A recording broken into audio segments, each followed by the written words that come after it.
आज की कक्षा में हम लोग जानेंगे महाभारत का विषय वस्तु। महाभारत 18 पर्वों में विभाजित है। पहला है आपका आदि पर्व। जिसमें 19 उप पर्व हैं। आदि पर्व में 19 उप पर्व हैं, 223 अध्याय है और 10,000 श्लोक है। शकुंतला आख्यान, यहाँ शकुंतला आख्यान है।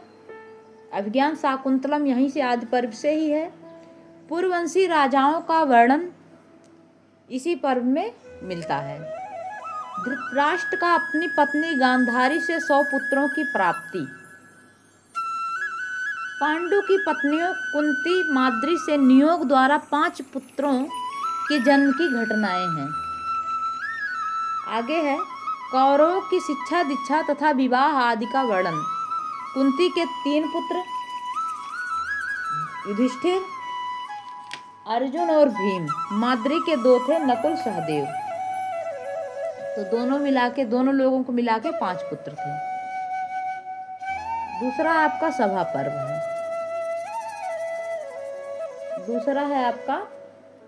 सभा पर्व। यहाँ 10 उपपर्व है और 81 अध्याय हैं। पांडवों की दिग्विजय यात्रा, जरासंध वध। युधिष्ठिर द्वारा राजसूय यज्ञ, शिशुपाल वध यहीं से लिया गया है, सभा पर्व से ही। युधिष्ठिर द्रौपदी का चीर हरण, द्युत क्रीड़ा में युधिष्ठिर का हारना। 12 वर्ष का वनवास, 1 वर्ष का अज्ञातवास इसी सभा पर्व में है। तीसरा है आपका वन पर्व।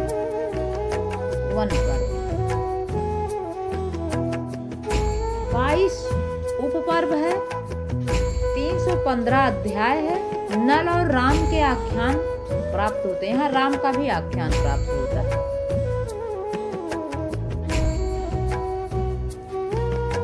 सावित्री तथा सत्यवान की कथा यही मिलती है। वन पर्व में ही दुशासन द्वारा द्रौपदी का चीर हरण। दुशासन ये है, गलत लिखा गया है, दुशासन। इंद्र द्वारा कवच कुंडल लेने का वर्णन है। पांडवों की तीर्थ यात्रा इसी में है, वन पर्व में। आगे आपका आता है विराट पर्व। उप पर्व 72 अध्याय और 27,000 श्लोक हैं। पांडव वेश बदलकर मत्स्यरान विराट के, मत्स्यराज है ये,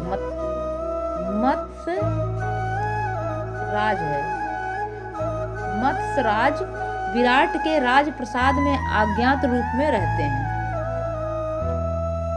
आगे आपका है द्रौपदी के प्रति आसक्त कीचक का भीम द्वारा वध। अंतिम उपपर्व वैवाहिक पर्व में विराट की पुत्री उत्तरा का विवाह अर्जुन पुत्र अभिमन्यु के साथ हुआ। आगे आपका आता है उद्योग पर्व।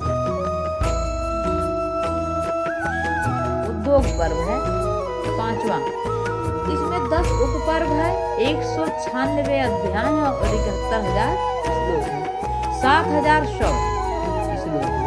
71,000 नहीं, 7,100 श्लोक है। इसका मुख्य वृत्त शांति के लिए वार्तालाप, स्वयं युद्ध की पूर्व पीठिका की प्रस्तुति, शांति प्रस्ताव जो पांडव केवल 5 गांव लेकर ही संतुष्ट रहने की बात करते हैं। कृष्ण का भी शांत दूत बनना व्यर्थ हो जाता है। अम्बोपाख्यान के रूप में पूर्व कथा सुनाई गई है। काशीराज की पुत्री अम्बा का हरण भीष्म ने किया था। दूसरे जन्म में अम्बा द्रुपद के घर में शिखंडी के रूप में जन्म लेती है। शिखंडी ने भीष्म से बदला लेने की भावना, शिखंडी जो है भीष्म से बदला लेने की भावना रखती है, बदला लेती है। महाभारत युद्ध की की प्रस्तावना यहीं से शुरू हो जाता है। आपके जो है उद्योग पर्व से ही जो है यहाँ महाभारत के युद्ध की घटना शुरू हो जाती है, प्रस्तावना। अब आगे आता है आपका भीष्म पर्व। भीष्म पर्व में 5 पर्व हैं, 122 अध्याय और 6100 श्लोक हैं। भीष्म के सेनापतित्व में 10 दिनों तक महाभारत युद्ध का वर्णन। संजय धृतराष्ट्र को समस्त युद्ध वृत्तांत दिव्य दृष्टि देख कर बताता है, दिव्य दृष्टि को देख कर बताता है। सभा पर्व के समान इस पर्व के आरंभ में भूगोल वर्णन है। युद्ध के आरंभ में कृष्ण अर्जुन संवाद के रूप में 18 अध्यायों का अंश श्रीमद् भागवत गीता यहीं से है, भीष्म पर्व से ही है। जो गीता आपकी है ये भीष्म पर्व से है। युद्ध के तीसरे दिन भीष्म के पराक्रम से विवश होकर कृष्ण अपनी प्रतिज्ञा तोड़कर भीष्म के वध के लिए उद्यत होते हैं। भीष्म कृष्ण की स्तुति करते हैं। शिखंडी को आगे करके अर्जुन द्वारा भीष्म को बाणों की सैया पर सुला दिया गया। भीष्म को प्राण त्यागने के लिए उत्तरायण की प्रतीक्षा। अब यहाँ है द्रोण पर्व, 7वां है आपका द्रोण पर्व। 8 उपपर्व, 202 अध्याय और यहाँ 10,000 श्लोक। द्रोणाचार्य के सेनापतित्व में कौरव तथा पांडवों के साथ 5 दिनों तक के भीषण तथा अन्यायपूर्ण युद्ध का वर्णन है। युद्ध में क्रमशः संस्तपकों अभिमन्यु, जयद्रथ, घटोत्कच तथा द्रोणाचार्य का वध होता है। यहाँ है कि अभिमन्यु की मृत्यु पर व्यास युधिष्ठिर के दुख को कम करने के लिए 16 राजाओं का चरित्र सुनाते हैं। आगे देखिए कर्ण पर्व। कौरव सेना का अध्यक्ष कर्ण बनता है, जो 2 दिनों यानी 16 और 17 तक युद्ध करके मारा जाता है। 2 दिन में ही वो जो है मारा जाता है, 16वें और 17वें।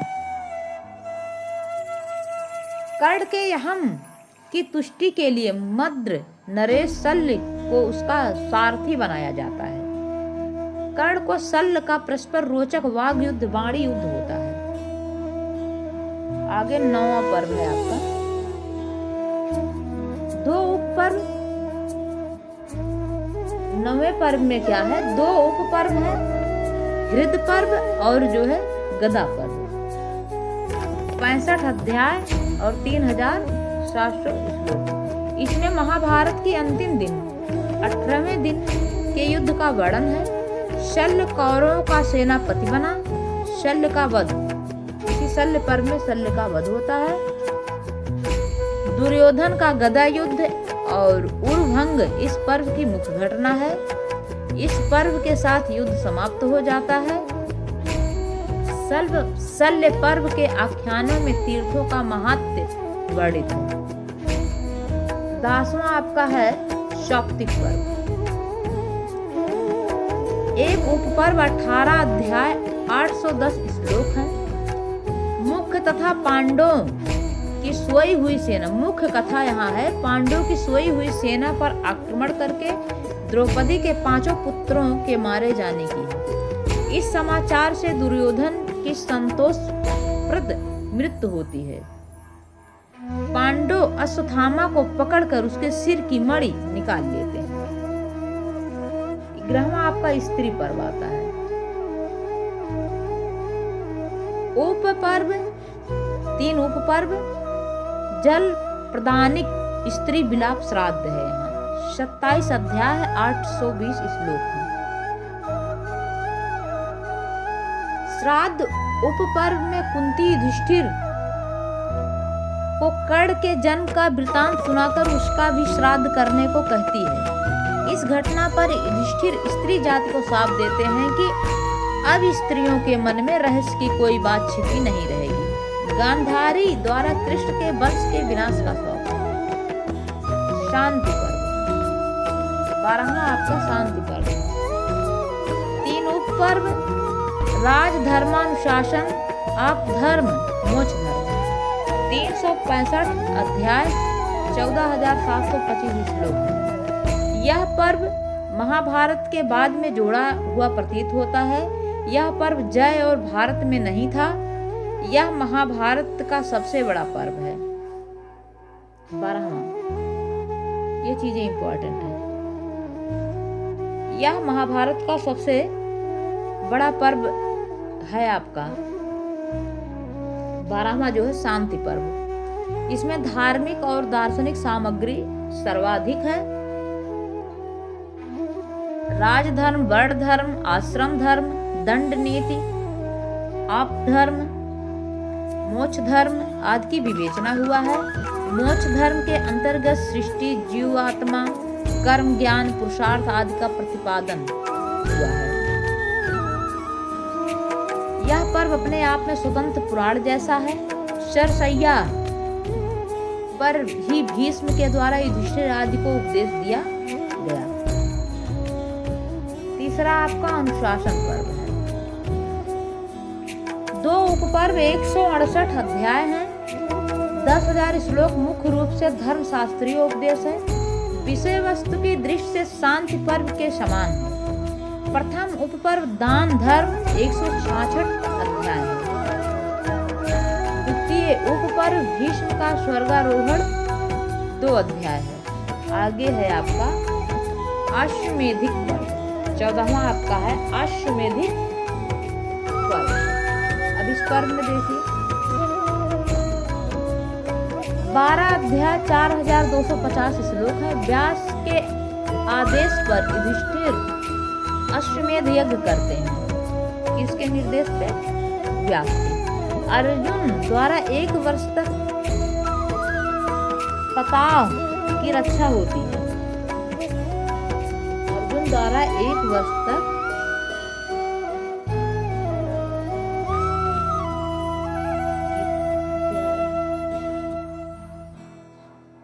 यहाँ पताव नहीं, यागश्च है, सॉरी,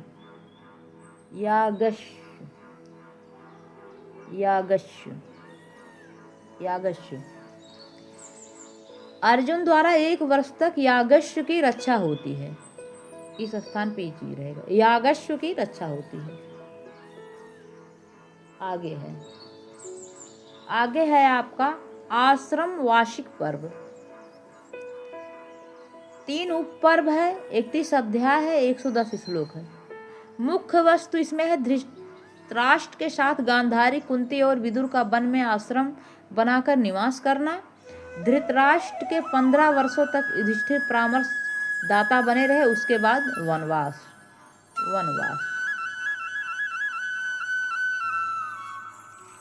फिर आता है आपका मौसल पर्व। 304 श्लोक हैं। युधिष्ठिर के सिंहासनारोहण के 36 वर्ष बाद गांधारी का श्राप सत्य होता है। यादव वंश के लोग परस्पर युद्ध करके समाप्त हो जाते हैं। कृष्ण भी एक व्याध द्वारा ब्रह्मवश मारे जाते हैं। ये मौसल पर्व में है। और मौसल पर्व जो मारे भी जाते हैं, और मौसल पर्व का एक और है कि यदुवंश के विनाशक मूसल के कारण ही इस पर्व का नाम मौसल पड़ा है। आगे आपका है महाप्रस्थानिक पर्व,